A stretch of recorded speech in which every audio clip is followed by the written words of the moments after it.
အားလုံးပဲမင်္ဂလာပါအင်းမြင့် education မှာယနေ့သင်ကြားမယ့်သင်ကြားရေး lesson ကတော့ G1 သင်ယူအခန်း14ရဲ့ lesson 1ပဲဖြစ်ပါတယ်အခန်း14ရဲ့ခေါင်းစဉ်သည်ကိန်းသုံးလုံးဖြင့်တွက်ချင်းသင်ခန်းစာ2ကိုသင်ကြားရမှာပဲဖြစ်ပါတယ်ဆက်လို့လေ့ကျင့်ခန်းပုံစံလေးကိုဆက်လက်လေ့လာလိုက်ရအောင်ပါပုံစံနံပါတ်1မှာဆိုရင်အောက်ပါတို့ကိုပေါင်းပါလို့ပြောထားပါတယ်ပေးထားသောကိန်းတွေကိုပေါင်းခိုင်းတာပဲဖြစ်ပါတယ်13ပေါင်းရင်73ပါ73နှစ်ပေါင်းရင်15ပဲဖြစ်ပါတယ်ရရှိလာသောအဖြေသည်15ပါနောက်ထပ်တစ်ပုဒ်19နှစ်8 3ခုနှစ်4655 10ရွဲစနစ်ပါ10ရွဲစနစ်ကိုသုံးမယ်ဆိုရင်46ပေါင်းရင်10ပါ9ပေါင်းရင်19ပါရရှိလာသောပေါင်းလက်သည်19ပဲဖြစ်ပါတယ်နောက်ထပ်တစ်ပုဒ်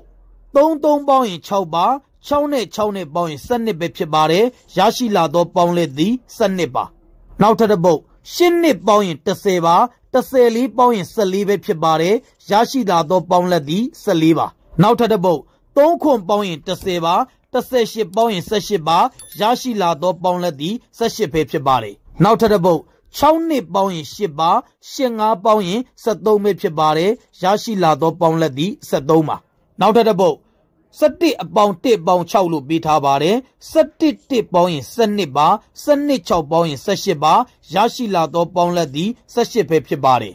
နောက်ထပ်တစ်ပုဒ်ခွန်အပေါင်း9အပေါင်း4လို့ပေးထားပါတယ်ခွန်9ပေါင်းရင်12ပါ12 4ပေါင်းရင်16ပါရရှိလာသောပေါင်းလက်သည်16ပဲဖြစ်ပါတယ်နောက်ထပ်တစ်ပုဒ်ခွန်အပေါင်း1အပေါင်း9လို့ပေးထားပါတယ်1 9ပေါင်းရင်10ပါ10ခွန်ပေါင်းရင်19ပါရရှိလာသောပေါင်းလက်သည်19ပဲဖြစ်ပါတယ်နောက်ထပ်တစ်ပုဒ်2အပေါင်း3အပေါင်း17လို့ပေးထားပါတယ်ရရှိလာသောပေါင်းလက်သည်16ပဲဖြစ်ပါတယ်ယနေ့သင်ကြားပေးခဲ့တဲ့သင်ကြားရေး lesson ကိုနားလည်လိမ့်မယ်လို့ထင်ပါတယ်အားလုံးကိုကျေးဇူးတင်ပါတယ်ရှင်လန်းချမ်းမြေ့ကြပါစေဗျာ